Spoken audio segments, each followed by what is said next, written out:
വലത് കൈയിൽ വലിയ കറുത്ത പാട് കണ്ടെത്തിയതോടെ യുഎസ് പ്രസിഡന്റ് ഡൊണാൾഡ് ട്രംപിന്റെ ആരോഗ്യസ്ഥിതി സംബന്ധിച്ച് ചോദ്യങ്ങളുയരുന്നു. വലത് കൈയുടെ പിൻവശത്താണ് കറുത്ത പാട്. അടുത്തിടെ നടന്ന ചില കൂടിക്കാഴ്ചകളിൽ ഈ പാട് മേക്കപ്പിട്ട് മറച്ചുവെക്കുകയോ ഇടത് കൈകൊണ്ട് മറച്ചുപിടിക്കുകയോ ചെയ്തതായി രാജ്യാന്തര മാധ്യമങ്ങൾ റിപ്പോർട്ട് ചെയ്തു. ഫെബ്രുവരിയിൽ ഫ്രഞ്ച് പ്രസിഡന്റ് ഇമ്മാനുവൽ മക്രോ ഉള്ള കൂടിക്കാഴ്ചയിലാണ് കറുത്ത പാട് ആദ്യമായി ശ്രദ്ധിക്കപ്പെട്ടത്. തിങ്കളാഴ്ച ദക്ഷിണ കൊറിയൻ പ്രസിഡന്റ് ലീ മ്യൂങ്ങുമായി വൈറ്റ് ഹൌസിൽ നടത്തിയ കൂടിക്കാഴ്ചയിൽ നിന്നുള്ള ചിത്രങ്ങളിൽ ഈ പാട് വ്യക്തമായി കാണാം. ജൂലൈയിൽ European commission president Ursula von der ലെയനുമായുള്ള കൂടിക്കാഴ്ചയിലും ഇക്കഴിഞ്ഞ 22-ന് ഫിഫ പ്രസിഡന്റായി ജിയാനി ഇൻഫന്റിനോയുമായുള്ള കൂടിക്കാഴ്ചയിലും കറുത്ത പാട് മേക്കപ്പ് ഉപയോഗിച്ച് മറച്ചിരുന്നു. അടിക്കടിയുള്ള ഹസ്തദാനവും ഹൃദയരോഗ പ്രതിരോധ ചികിത്സയുടെ ഭാഗമായി ആസ്പിരിൻ കഴിക്കുന്നതിന്റെയും ഭാഗമായാണ് കറുത്തപാട് കാണപ്പെടുന്നതെന്നാണ് ട്രംപിന്റെ ഡോക്ടർ സീൻ ബാർബെല്ല വ്യക്തമാക്കിയത്. നിരവധി ആളുകളുമായി ഹസ്തദാനം ചെയ്യുന്നതിന്റെ ഫലമായാണ് കറുത്തപാട് രൂപപ്പെട്ടതെന്നായിരുന്നു ഇതേക്കുറിച്ചുള്ള ചോദ്യത്തിന് white house press secretary Karoline ലീവിറ്റിന്റെ പ്രതികരണം. യുക്രൈൻ സ്വാതന്ത്ര്യദിനത്തിൽ പ്രധാനമന്ത്രി നരേന്ദ്രമോദിയുടെ ആശംസകൾക്ക് പ്രസിഡന്റ് വൊളോഡിമിർ സെലൻസ്കി നന്ദി പറഞ്ഞു. റഷ്യയുമായുള്ള യുദ്ധം അവസാനിപ്പിക്കാൻ ഇന്ത്യയുടെ സംഭാവന യുക്രൈൻ പ്രതീക്ഷിക്കുന്നുവെന്നും അദ്ദേഹം പറഞ്ഞു. നന്ദി പ്രധാനമന്ത്രി നരേന്ദ്രമോദി എന്നു പറഞ്ഞാണ് കുറിപ്പ് തുടങ്ങുന്നത്. ചർച്ചയ്ക്കും സമാധാനത്തിനും വേണ്ടിയുള്ള ഇന്ത്യയുടെ പ്രതിബദ്ധതയെ യുക്രൈൻ മാനിക്കുന്നുവെന്ന് സെലൻസ്കി സമൂഹമാധ്യമ പോസ്റ്റിൽ പറഞ്ഞു. പ്രധാനമന്ത്രി മോദിയുടെ ആശംസാ സന്ദേശകത്വം സെലൻസ്കി സമൂഹമാധ്യമത്തിൽ പങ്കുവച്ചിട്ടുണ്ട്. ഇമ്മാസം 24-നായിരുന്നു യുക്രൈൻ സ്വാതന്ത്ര്യദിനം. ജമ്മു കാശ്മീരിൽ കനത്ത മഴ തുടരുന്നു. മഴക്കെടുതിയിൽ ഇതുവരെ 13 പേർക്ക് ജീവൻ നഷ്ടമായി. നദികൾ കരകഴിഞ്ഞൊഴുകുന്നതും പലയിടത്തും വെള്ളം കയറിയതും ഭീഷണിയാണ്. മഴയെ തുടർന്നുണ്ടായ ജമ്മു ശ്രീനഗർ ദേശീയപാതയിൽ മണ്ണിടിച്ചിലുണ്ടായി. പലയിടത്തും പാലം തകർന്നു. തിങ്കളാഴ്ച മുതൽ കനത്ത മഴയാണ് ജമ്മു മേഖലയിൽ അനുഭവപ്പെടുന്നത്. നൂറ്റാണ്ടിലെ തന്നെ ഏറ്റവും ഉയർന്ന മഴയാണ് ഇവിടെ പെയ്യുന്നത്. വെള്ളപ്പൊക്കവും മണ്ണിടിച്ചിലും കാരണം റോഡുകളും പാലങ്ങളും തകർന്നു. പല വീടുകളും വെള്ളത്തിനടിയിലായി. നിരവധി പേർ മാറി താമസിച്ചു. ട്രെയിൻ ഗതാഗതവും താറുമാറായി. ജമ്മു കത്ര സ്റ്റേഷനുകളിൽ നിർത്തുകയോ അവിടെ നിന്ന് പുറപ്പെടുകയോ ചെയ്യുന്ന 22 ട്രെയിനുകൾ റദ്ദാക്കി. കിഷ്ട്വാർ, ദോഡ, രജൌരി ജില്ലകളിലെ ഉയർന്ന പ്രദേശങ്ങളിൽ വീടുകളും കാലിത്തൊഴുത്തുകളും തകർന്നിട്ടുണ്ട്. കിഷ്ട്വാറിലെ പദ്ധർ റോഡിന്റെ ഒരു ഭാഗം ഒലിച്ചുപോയി. രാംനഗർ, ഉധംപൂർ, ജംഗൽവാർ, ത്രത്തി റോഡുകൾ ഉരുൾപൊട്ടൽ മൂലം തടസ്സപ്പെട്ടു. രവി നദിയുടെ തീരത്തെ താഴ്ന്ന പ്രദേശങ്ങൾ മുങ്ങി. ചെനാബ് നദിയിലും ജലനിരപ്പുയർന്നു. സാംബയിലെ ബസന്തർ നദിയും കവിഞ്ഞ നിലയിലാണ്. റിയാസി ജില്ലയിലെ മാതാ വൈഷ്ണവദേവി ക്ഷേത്രത്തിലേക്കുള്ള വഴിയിൽ ഇന്നലെ ഉച്ചയ്ക്കുണ്ടായ ഉരുൾപൊട്ടലിൽ 9 പേർ മരിച്ചു. 21 പേർക്ക് പരിക്കേറ്റു. ഇവിടെ രക്ഷാപ്രവർത്തനങ്ങൾ നടന്നുവരികയാണെന്നാണ് ആശങ്ക. നിരവധി പേർ കുടുങ്ങിക്കിടപ്പുണ്ടെന്നാണ് ആശങ്ക. കടയിൽ നിന്ന് 12 കിലോമീറ്റർ അകലെയുള്ള അധകാരിയിലെ ഇന്ദ്രപ്രസ്ഥ് ഭോജനാലയത്തിന് സമീപമാണ് ഉരുൾപൊട്ടലുണ്ടായത്. മണ്ണിടിയാനുള്ള സാധ്യത കണക്കിലെടുത്ത് ക്ഷേത്രത്തിലേക്കുള്ള യാത്ര നിർത്തിവച്ചു. ഇറാനുമായി നയതന്ത്രബന്ധം ഉപേക്ഷിക്കുന്നുവെന്ന് പ്രഖ്യാപിച്ച് ഓസ്ട്രേലിയ പ്രധാനമന്ത്രി ആന്റണി അൽബനീസ് രംഗത്തെത്തി.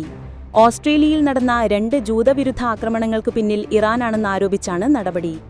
കഴിഞ്ഞ വർഷം ഒക്ടോബറിൽ സിഡ്നിയിലെ ലൂയിസ് കോണ്ടിനെന്റൽ കിച്ചണു നേരെയും ഡിസംബറിൽ മെൽബണിലെ ഇസ്രയേൽ സിനഗോഗിന് നേരെയും നടന്ന ആക്രമണങ്ങൾക്ക് പിന്നിൽ Australian security intelligence organisation ASIO കണ്ടെത്തിയതായി അൽബനീസ് വ്യക്തമാക്കി. ആരോപണങ്ങൾ ഇറാൻ നിഷേധിച്ചു. ടെഹ്റാനിലെ നയതന്ത്ര ഉദ്യോഗസ്ഥരെ പിൻവലിച്ച ഓസ്ട്രേലിയ ഇറാന്റെ അംബാസഡറോട് ഒരാഴ്ചയ്ക്കകം രാജ്യം വിടാനും ഉത്തരവിട്ടു. ഇറാന്റെ സൈനിക വിഭാഗമായ റെവല്യൂഷണറി ഗാർഡിനെ ഭീകരസംഘടനയായി പ്രഖ്യാപിക്കാനുള്ള നടപടി തുടങ്ങി. 2ാം ലോക മഹായുദ്ധത്തിനു ശേഷം ആദ്യമാണ് ഓസ്ട്രേലിയ മറ്റൊരു രാജ്യത്തിന്റെ അംബാസഡറെ പുറത്താക്കുന്നത്. അടുത്ത മാസം UN സമ്മേളനത്തിൽ പലസ്തീന രാഷ്ട്രപദവി അംഗീകരിക്കുമെന്ന് ഇമ്മാസം 11-ന് ഓസ്ട്രേലിയ സർക്കാർ പ്രഖ്യാപിച്ചു. പിന്നാലെ അൽബനീസിനെ പേരെടുത്ത് വിമർശിച്ച് ഇസ്രയേൽ പ്രധാനമന്ത്രി ബെന്യാമിൻ നെതന്യാഹു രംഗത്തെത്തി. ഇസ്രയേലിനെ അനുനയിപ്പിക്കാനാണ് ഇറാനെതിരെയുള്ള നീക്കമെന്ന് വിലയിരുത്തലുണ്ട്. ഗാസയിലെ അൽ നാസർ ആശുപത്രി പരിസരത്ത് ഹമാസ് സ്ഥാപിച്ച നിരീക്ഷണ ക്യാമറ തകർക്കാനാണ് ആക്രമണം നടത്തിയതെന്ന് ഇസ്രയേൽ സൈന്യം. മാധ്യമപ്രവർത്തകരടക്കം കൊല്ലപ്പെട്ട അൽ നാസർ ആശുപത്രിയിലെ മിസൈൽ ആക്രമണത്തിൽ മാധ്യമപ്രവർത്തകരുൾപ്പെടെ കൊല്ലപ്പെട്ട സംഭവത്തിൽ നടത്തിയ പ്രാഥമിക അന്വേഷണത്തിനു ശേഷം പ്രതികരിച്ചായിരുന്നു ഇസ്രയേൽ സൈന്യം. ഇസ്രയേൽ സൈന്യത്തിന്റെ നീക്കങ്ങൾ നിരീക്ഷിക്കാനാണ് ഹമാസ് ക്യാമറ സ്ഥാപിച്ചതെന്ന് സൈനിക വൃത്തങ്ങൾ ആരോപിച്ചു. വാർത്താ ഏജൻസികളായ റോയിറ്റേഴ്സിന്റെയും അസോസിയേറ്റഡ് പ്രസിന്റെയും മാധ്യമപ്രവർത്തകർ സൈന്യത്തിന്റെ ലക്ഷ്യമായിരുന്നില്ല എന്നും ഇസ്രയേൽ പറഞ്ഞു. അൽ നാസർ ആശുപത്രിക്ക് നേരെ തിങ്കളാഴ്ച ഇസ്രയേൽ നടത്തിയ ആക്രമണത്തിൽ 5 മാധ്യമപ്രവർത്തകരടക്കം 20 പേരാണ് കൊല്ലപ്പെട്ടത്. അതേസമയം ഇസ്രയേൽ പ്രധാനമന്ത്രി ബെന്യാമിൻ നെതന്യാഹുവിന്റെ നേതൃത്വത്തിൽ ക്യാബിനറ്റ് യോഗം ചേർന്നു. ഗാസയിൽ അടുത്ത ഘട്ടത്തിലെ നടപടി സംബന്ധിച്ച് തീരുമാനിക്കാനാണ് യോഗം ചേർന്നതെന്നാണ് റിപ്പോർട്ടുകൾ. മാധ്യമപ്രവർത്തകരടക്കം കൊല്ലപ്പെട്ട അൽ നാസർ ആശുപത്രിയിലെ മിസൈൽ ആക്രമണത്തിൽ രാജ്യാന്തര തലത്തിൽ പ്രതിഷേധമുയരുകയാണ്. ആശുപത്രിക്ക് നേരെയുള്ള ആക്രമണത്തെ യൂറോപ്യൻ യൂണിയൻ അപലപിച്ചു. UK, Qatar, Saudi Arabia, Egypt തുടങ്ങിയ രാജ്യങ്ങളും അപലപിച്ചു. മാധ്യമപ്രവർത്തകർ കൊല്ലപ്പെടാനിടയായതിൽ ഇസ്രയേൽ പ്രധാനമന്ത്രി ബെന്യാമിൻ നെതന്യാഹു ഖേദം പ്രകടിപ്പിച്ചു. ഗാസയിൽ ഇസ്രയേൽ ആരംഭിച്ച ശേഷം 189 പലസ്തീൻ മാധ്യമപ്രവർത്തകർ കൊല്ലപ്പെട്ടുവെന്നാണ് റിപ്പോർട്ടുകൾ. അതേസമയം ഗാസയിൽ ഇസ്രയേൽ തുടരുന്ന ആക്രമണങ്ങളിൽ 75 പലസ്തീനികൾ കൂടി കൊല്ലപ്പെട്ടു. ഇതിൽ 17 പേർ ഭക്ഷണ വിതരണ കേന്ദ്രങ്ങളിലെ വെടിവെപ്പുകളിലാണ് കൊല്ലപ്പെട്ടത്. ഇസ്രയേൽ ആക്രമണങ്ങളിൽ ഇതുവരെ 62,819 പലസ്തീനികൾ കൊല്ലപ്പെട്ടു. 3 പേർ പട്ടിണി മൂലം മരിച്ചു. ഇതോടെ പട്ടിണി മരണം 303 ആയി. രാത്രികാല ബോംബിംഗ് ഗാസ സിറ്റിയിൽ ശക്തമാക്കിയതോടെ കൂടുതൽ പലസ്തീൻ കുടുംബങ്ങൾ പലായനം തുടങ്ങി. ബന്ധനങ്ങളെ മോചിപ്പിക്കാനായി ഗാസ യുദ്ധം അവസാനിപ്പിക്കണമെന്നാവശ്യപ്പെട്ട് ടെല്ലവീവിൽ ആയിരങ്ങൾ റോഡവരോധിച്ചു. തിരുവനന്തപുരം വെഞ്ഞാറമൂട് പുല്ലമ്പാറ പഞ്ചായത്തിൽ 60 വയസ്സുകാരനായ മരപ്പണി തൊഴിലാളിക്ക് മസ്തിഷ്ക ജ്വരം ബാധിച്ചതായി കണ്ടെത്തി. 11ാം വാർഡിൽ താമസിക്കുന്ന ഇയാൾക്ക് ശക്തമായ തലവേദന അനുഭവപ്പെട്ടതിനാൽ 21-ന് തിരുവനന്തപുരം മെഡിക്കൽ കോളേജ് ആശുപത്രിയിൽ പ്രവേശിപ്പിച്ചിരുന്നു. ഇവിടെ നടത്തിയ പരിശോധനയിലാണ് മസ്തിഷ്ക ജ്വരം സ്ഥിരീകരിച്ചത്. ആരോഗ്യനില തൃപ്തികരമാണെന്ന് ആശുപത്രി അധികൃതർ അറിയിച്ചു. പുല്ലമ്പാറ പഞ്ചായത്തിൽ ഇത് 2ാം തവണയാണ് അസുഖം സ്ഥിരീകരിച്ചത്. 2023-ൽ പാലാംകോണം സ്വദേശിയായ കുട്ടിക്കും മസ്തിഷ്ക ജ്വരം സ്ഥിരീകരിച്ചിരുന്നു. ബുധനാഴ്ച ആരോഗ്യവകുപ്പിന്റെ നേതൃത്വത്തിൽ പ്രദേശത്ത് മുൻകരുതൽ പ്രവർത്തനങ്ങൾ നടത്തുമെന്ന് അധികൃതർ അറിയിച്ചു. ട്രെയിൻ യാത്രക്കാരുടെ മൊബൈൽ ഫോൺ മോഷ്ടിച്ച യുവാവിനെ അറസ്റ്റിലായി. ബംഗാൾ സ്വദേശിയായ നൂർ ആലമാണ് പിടിയിലായത്. രാത്രികാലങ്ങളിൽ ട്രെയിനിൽ ചാർജ് ചെയ്യാൻ വെക്കുന്ന മൊബൈൽ ഫോണുകളാണ് പ്രതി മോഷ്ടിച്ചിരുന്നത്. ഉടമസ്ഥർ ഉറങ്ങുന്ന സമയത്താണ് ആലം ഇത് കൈക്കലാക്കിയിരുന്നത്. ഫോൺ മോഷ്ടിച്ചതിനു ശേഷം ട്രെയിനിൽ നിന്ന് ചാടിയിറങ്ങി രക്ഷപ്പെടുന്നതാണ് ഇയാളുടെ രീതി.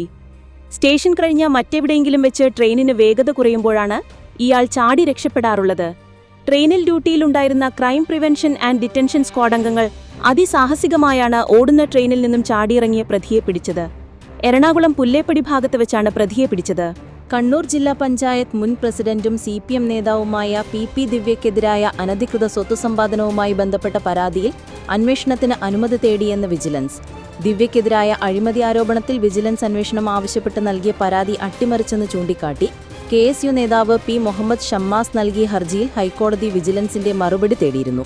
തുടർന്നാണ് ഹൈക്കോടതിയിൽ വിജിലൻസ് ഇക്കാര്യം അറിയിച്ചത്. അന്വേഷണത്തിന് അനുമതി തേടിയതിലെ പുരോഗതി അറിയിക്കാൻ വിജിലൻസിന് കോടതി നിർദ്ദേശം നൽകി. കേസ് സെപ്റ്റംബർ 18-ന് വീണ്ടും പരിഗണിക്കും. കണ്ണൂർ ജില്ലാ പഞ്ചായത്ത് പ്രസിഡന്റായിരിക്കുമ്പോൾ ദിവ്യ കോടിക്കണക്കിന് രൂപയുടെ അഴിമതി നടത്തിയെന്നാണ് KSU നേതാവിന്റെ ആരോപണം. ബെനാമി സ്വത്ത് ഇടപാടുകൾ അടക്കം സംബന്ധിച്ച് അന്വേഷണം ആവശ്യപ്പെട്ട് വിജിലൻസിന് പരാതി നൽകിയിരുന്നുവെന്ന് ഹർജിയിൽ പറയുന്നു. എന്നാൽ ഉന്നത ഇടപെടലിൽ 6 മാസമായിട്ടും പരാതിക്കാരന്റെ മൊഴി പോലും എടുക്കാതെ അന്വേഷണം അട്ടിമറിക്കപ്പെടുന്നു എന്നായിരുന്നു ഹർജിയിൽ പറഞ്ഞിരുന്നത്. ദിവ്യ ജില്ലാ പഞ്ചായത്ത് പ്രസിഡന്റായതിനു പിന്നാലെ ആരംഭിച്ച cotton India alliance private limited എന്ന കമ്പനി ബെനാമി പേരിൽ ദിവ്യയും ഭർത്താവും ചേർന്ന് ആരംഭിച്ചതാണെന്നാണ് ഹർജിയിലെ ആരോപണം. കോഴിക്കോട് താമരശ്ശേരി ചുരം വ്യൂ പോയിന്റിന് സമീപം മണ്ണും കല്ലും മരങ്ങളും റോഡിലേക്ക് വീണതോടെ ദേശീയപാത 766 താമരശ്ശേരി ചുരം വഴിയുള്ള വാഹനഗതാഗതം പൂർണ്ണമായും സ്തംഭിച്ചു. 9ാം വളവിന് സമീപം വൈകിട്ട് 7 മണിയോടെയാണ് വലിയ പാറക്കല്ലുകളും മണ്ണും മറ്റും റോഡിലേക്ക് ഇടിഞ്ഞു വീണത്. കാൽനട പോലും സാധ്യമല്ലാത്ത നിലയിലാണ് റോഡിൽ തടസ്സമുണ്ടായത്. തടസ്സം നീക്കി ഗതാഗതം പുനഃസ്ഥാപിക്കാൻ മണിക്കൂറുകൾ എടുക്കുമെന്നാണ് സൂചന. മണ്ണുമാന്തി യന്ത്രം എത്തിച്ച് ഗതാഗതം പുനഃസ്ഥാപിക്കാനുള്ള നടപടികൾ ആരംഭിച്ചു.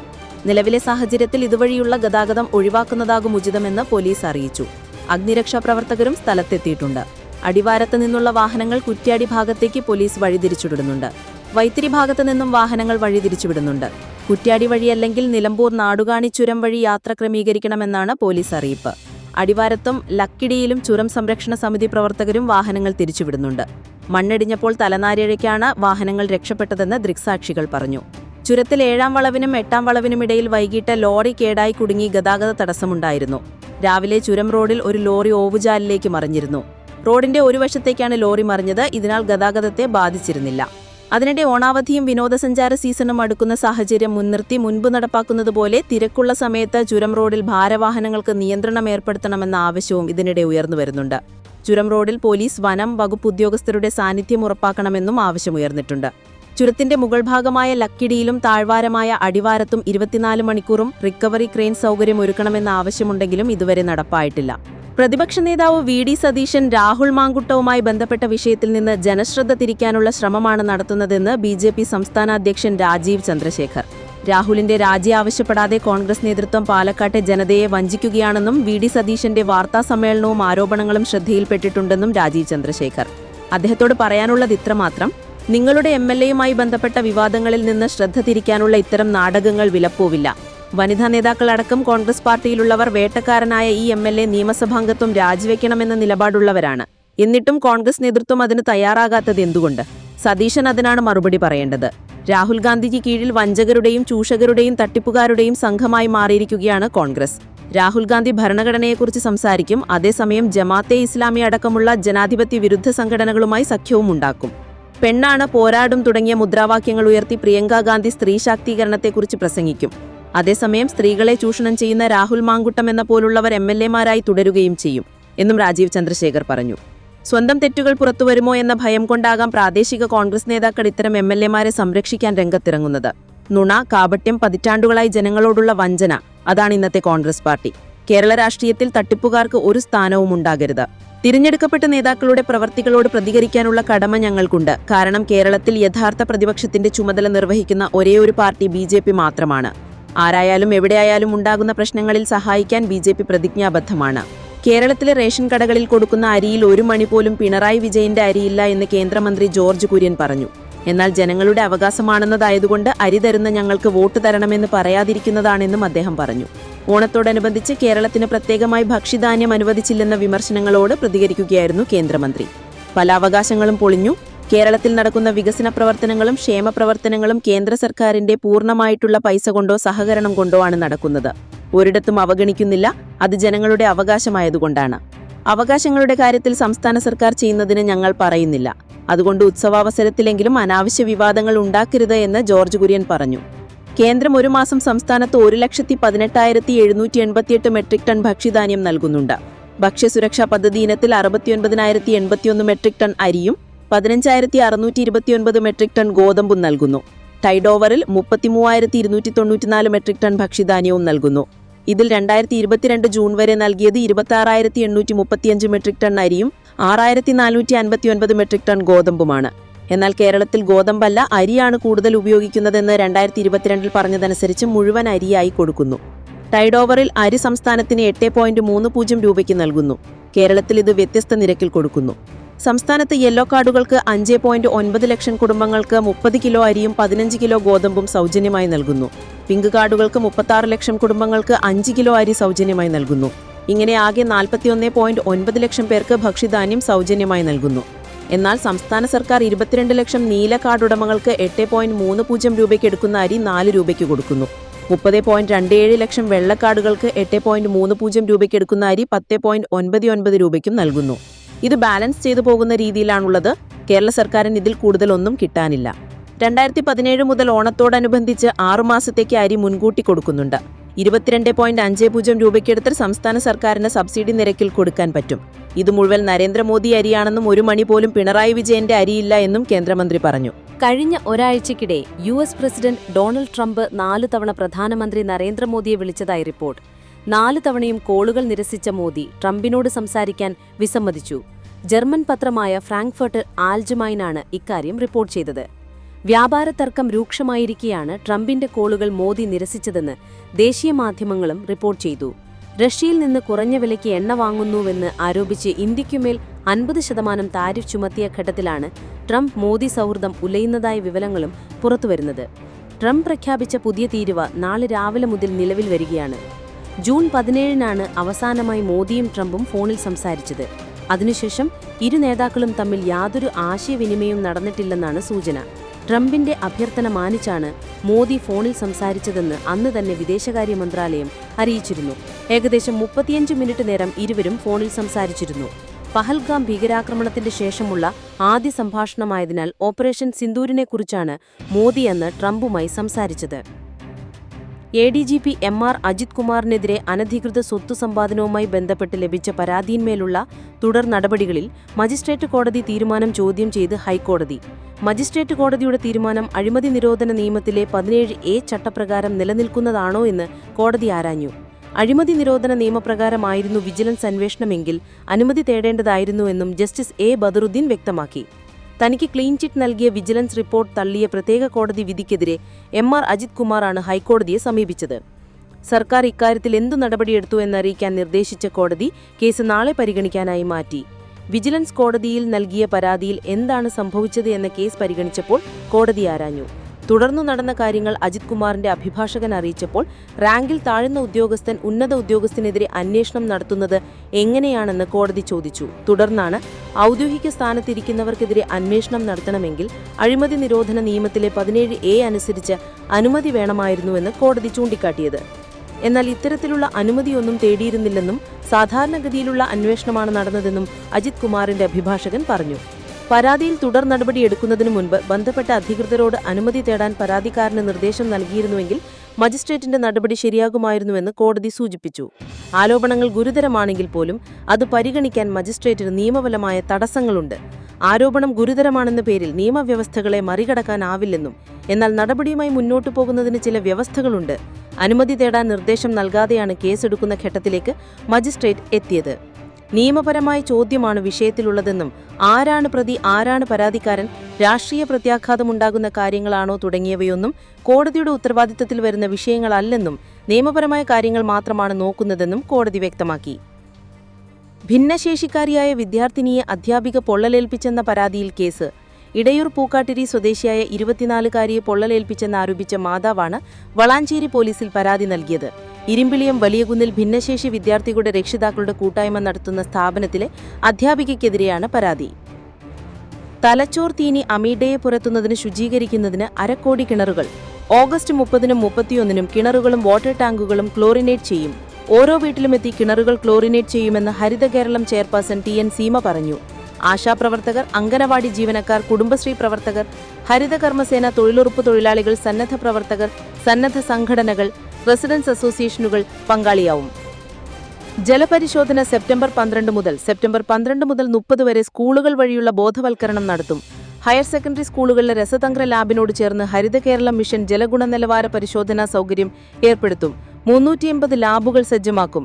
സെപ്റ്റംബർ 20 മുതൽ നവംബർ 1 വരെ കുളങ്ങളിലും ജലസ്രോതസ്സുകളിലും ശുചീകരണം.